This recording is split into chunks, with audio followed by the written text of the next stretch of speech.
एक जिठानी की, एक सास की। मैंने बोला ना टीवी का रिमोट मुझे दे, अब मुझे अपना कार्टून देखने दे। लेकिन मैं भी तो कार्टून देख रही हूँ। जब आपको कार्टून ही देखना है तो आप यही देख लो। मैंने बोला ना मुझे ये वाला कार्टून नहीं देखना, मुझे मेरा फेवरेट कार्टून देखना है। और तू इतनी देर से टीवी देख रही है ना, अब मुझे टीवी देखने दे। नहीं, पहले मैं ये कार्टून शो देखूंगी, उसके बाद आपको जो देखना है देख लेना। अभी मैं रिमोट नहीं दूंगी। ऐसे कैसे नहीं देगी? ला जल्दी से ये रिमोट मुझे दे दे। दोनों के लड़ने की आवाज़ जब ज़ोर ज़ोर से सबके कानों तक पहुंचती है तो उन दोनों की आवाज़ सुनकर उनकी मम्मी और दादी वहां पर आ जाती हैं। हे भगवान, दोनों की दोनों स्कूल से आते ही घर में उधम मचाने लग जाती हैं। तुम दोनों से कोई काम शांति से नहीं होता क्या? किस बात पर लड़ाई कर रही हो अब दोनों? मम्मी देखो ना, ये इतनी देर से टीवी देख रही है और जब मैंने इसे अपना फेवरेट कार्टून शो देखने के लिए रिमोट मांगा तो दे नहीं रही।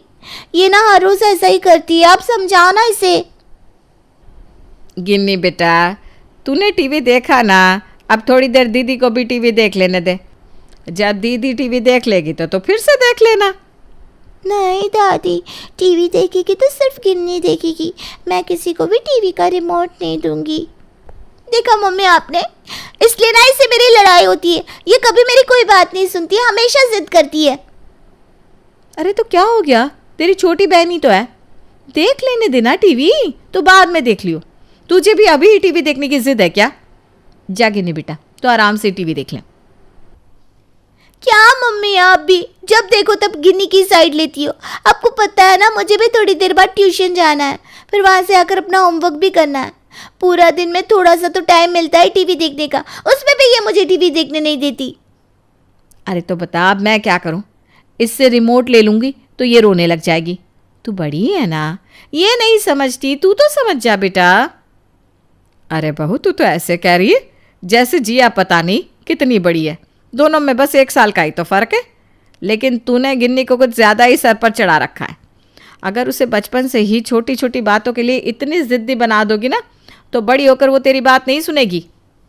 देखिए मम्मी जी, मैंने किसी को सर पर नहीं चढ़ा रखा, और आप ना जिया के सामने मुझे गलत साबित करने की कोशिश मत करिए। मेरी बेटी को मेरे ही खिलाफ कर रही हैं आप। हे भगवान, इसमें जिया को तेरे खिलाफ करने की बात कहाँ से आ गई? मैंने भी बच्चे पाले हैं, इसलिए मुझे अंदाज़ा है कि बच्चों को इतना सर पर नहीं चढ़ाना चाहिए। बस करिए माँ जी, आपके कहने का मतलब है कि मैं अपने बच्चों को ठीक से नहीं पाल रही हूँ। खैर, मुझे तो आपसे बहस ही नहीं करनी। अरे तू जा ना, यहाँ क्यों खड़ी है? तेरे ट्यूशन का टाइम हो रहा है, जा जाकर तैयार हो। देखा दादी माँ, इसकी वजह से फिर से मुझे डांट पड़ गई। गलती हमेशा ये करती है और डांट मुझे सुननी पड़ती है। तू क्या दादी से मेरी वकालत कर रही है? तुझे बोला ना, जा जाकर ट्यूशन के लिए तैयार हो। आपकी वजह से मेरे बच्चे मुझसे ही जबान लड़ा रहे हैं।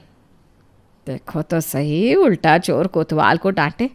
जब दोनों बच्चों के साथ समान व्यवहार नहीं करोगी तो वो तो तुझसे इस तरह से ही बात करेंगे ना। जब देखो तब अपनी गलतियों का दोष मुझ पर मढ़ती रहती हो। अरे तुझे तो चाहे मैं कितना भी समझ लूँ, तेरे भेजे में एक बात नहीं घुसने वाली।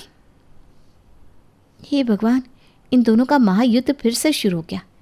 इन दोनों की रोज़ रोज़ की लड़ाई से मेरा तो सर दुखने लगा है। मुझे जाकर इन दोनों की लड़ाई रुकवानी होगी।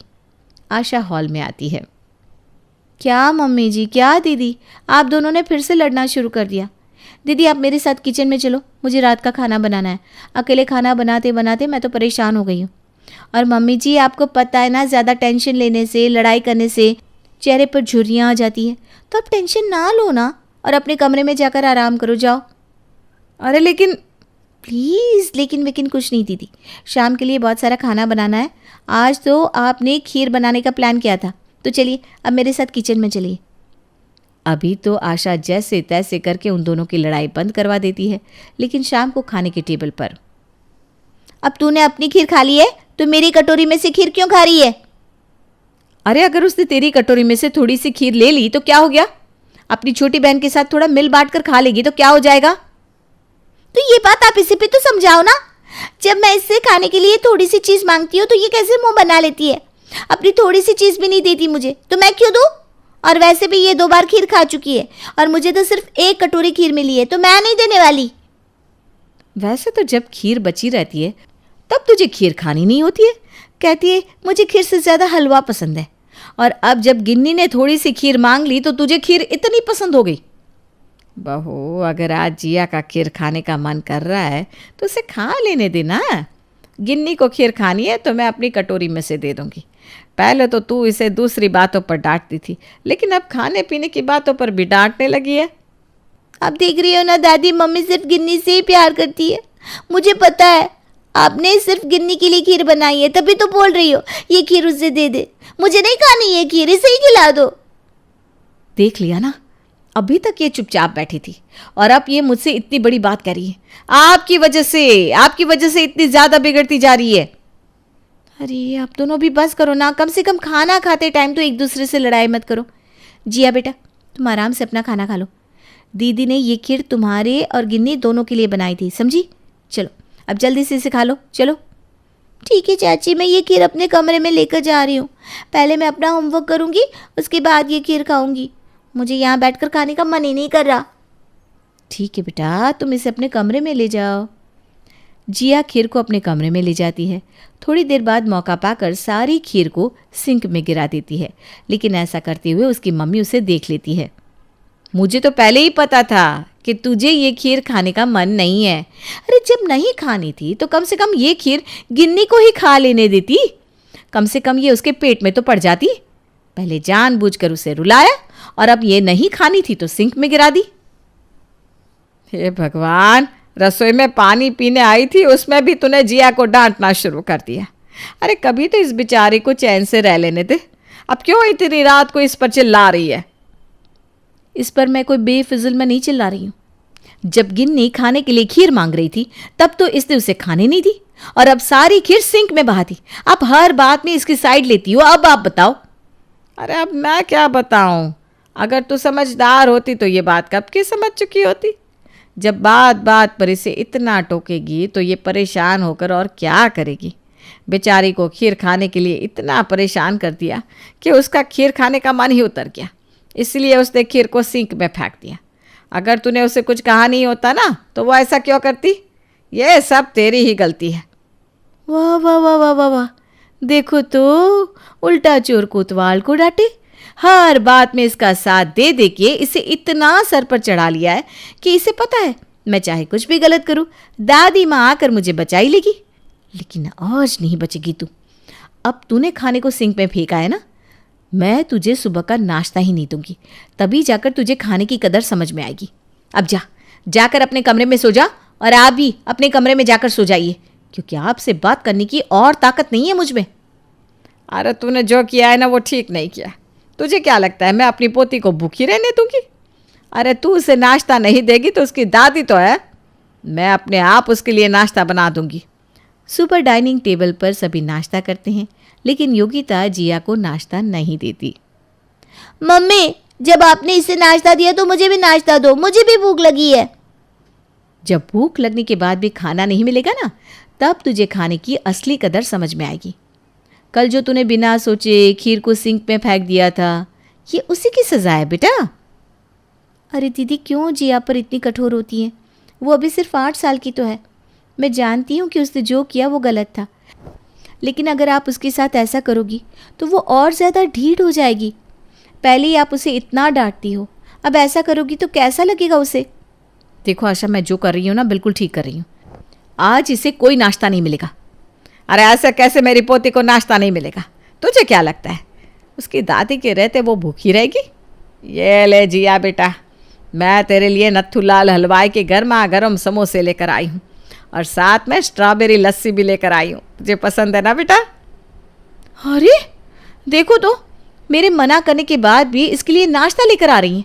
जब मैंने कह दिया कि ये कुछ नहीं खाएगी मतलब कुछ नहीं खाएगी। ये मेरी बेटी है इसलिए ये मेरी बात मानेगी।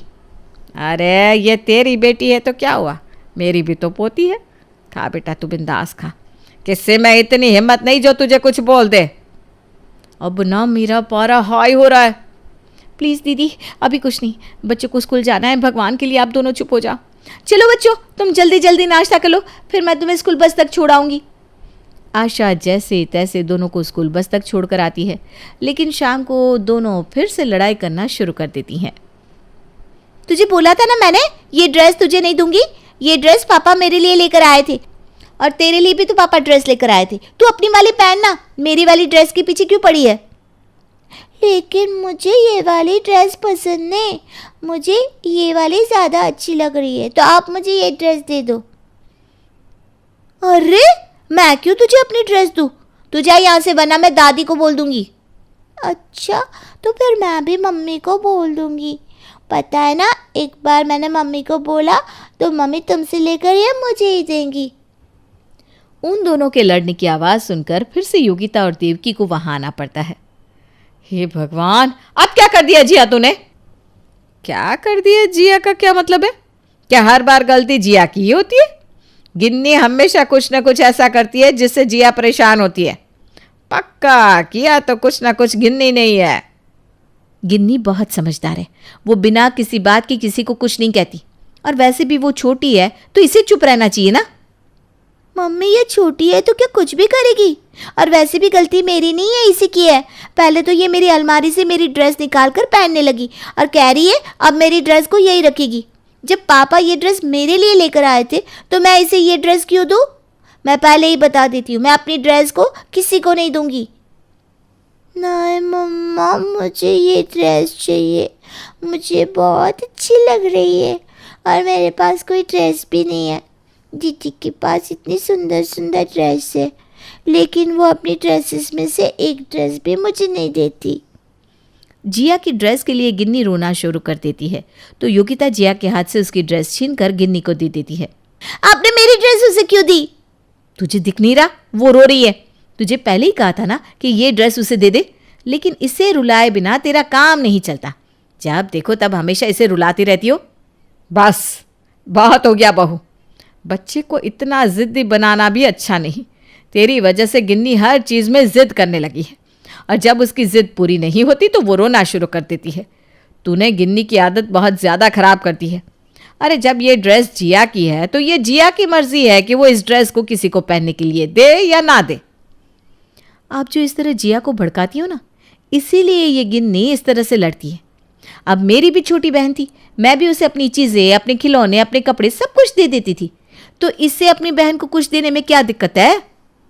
तेरी और तेरी छोटी बहन की उम्र में 6 साल का फ़र्क है, और 6 साल बहुत होते हैं, लेकिन इन दोनों में तो सिर्फ 1 साल का फ़र्क है। तो दोनों की मानसिकता एक जैसी है, और दोनों ही अभी छोटी बच्चियां हैं। लेकिन तुझे तो ये बात समझ में ही नहीं आती। छोटी बेटी के प्यार में तू इतनी अंधी हो गई है कि तुझे तेरी बड़ी बेटी नज़र ही नहीं आती। देवकी की बात सुनकर योगिता कुछ नहीं कहती, और जिया की ड्रेस गिन्नी को देकर वहाँ से चली जाती है। कुछ दिन बाद उन दोनों के स्कूल का रिजल्ट आता है, और दोनों के मार्क्स बहुत कम थे। ये कैसे मार्क्स आए एग्ज़ाम में तेरे?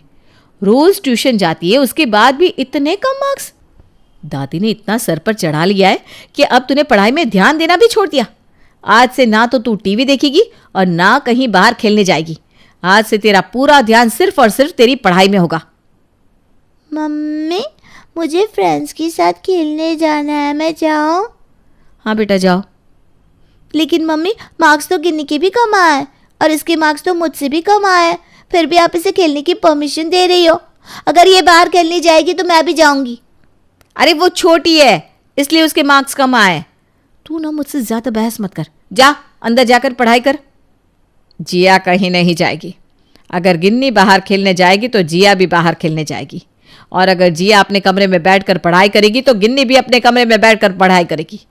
बहुत फ़र्क कर लिया तूने दोनों में, बस अब और नहीं। ठीक कहा आपने, बस अब और नहीं। बहुत सुन ली मैंने आपकी। आज इसका जो ये रिजल्ट इतना ख़राब आया है ना, ये आपकी वजह से आया है। जब भी इसे डांटने लगती हूँ तो बीच में आकर इसे बचा लेती हूँ। अगर मुझे इसे डांटने दिया होता ना तो आज इसके इतने कम नंबर नहीं आते। इसके कम नंबर सिर्फ आपकी वजह से आए हैं। अच्छा, अगर जिया के कम नंबर मेरी वजह से आए हैं तो फिर गिन्नी के कम नंबर किसकी वजह से आए हैं? तू तो हमेशा गिन्नी की साइड लेती है, तो फिर उसके नंबर कम कैसे आ गए? अरे बस भी कीजिए आप दोनों की लड़ाइयों की वजह से दोनों बच्चियां ऐसी हो गई हैं। एक जन गिन्नी की साइड लेता है तो दूसरी जिया की। दोनों ये देखने की कोशिश नहीं करते कि आखिर गलती किसकी है। मैं ये नहीं कह रही हूँ कि हर बात में सिर्फ जिया गलत होती है या हर बात में सिर्फ गिन्नी गलत होती है, लेकिन आप दोनों को देखना तो चाहिए ना कि कौन सही है कौन गलत है। अगर एक की गलती होते हुए भी दूसरे को डांटोगे तो वो तो ढीठ ही होगा ना। इसी वजह से ये दोनों ही अपनी पढ़ाई पर ध्यान नहीं दे पा रही। अगर आप दोनों ने एक एक बच्चे का पक्ष ना लेकर दोनों को बिठाकर समझाया होता ना, तो दोनों बहनों में इस तरह लड़ाइयाँ ना होती और ना ही दोनों बहनों के नंबर इस तरह कम आते। अगर अभी भी आप दोनों ने अपनी आदत नहीं सुधारी तो आगे चलकर बहुत दिक्कत हो सकती है। आशा की बात सुनकर दोनों बिल्कुल चुप हो जाती हैं। आज कहीं ना कहीं उन दोनों को अपनी गलती का एहसास होता है। तुम ठीक कह रही हो आशा, अगर मैंने दोनों को ही बिठाकर समझाया होता तो आज ऐसा नहीं होता। मुझे माफ़ कर दो जिया बेटा, मैंने तुम्हारी गलती ना होते हुए भी कितनी बार तुम्हें डांटा, लेकिन अब ऐसा नहीं करूँगी मैं बेटा। मैं अभी आज से अपनी गलतियों को सुधारूंगी और हर छोटी छोटी बात के लिए हम दोनों नहीं लड़ेंगे। उन दोनों की बातें सुनकर जिया भी बहुत खुश हो जाती है। उन दोनों की गलतियों पर उनकी दादी और मम्मी उन्हें बिठाकर प्यार से समझाती हैं तो दोनों बहनों की लड़ाइयाँ भी आपस में कम हो जाती है। थोड़ी सी समझदारी से दोनों बहनें आपस में प्यार से रहने लगती हैं।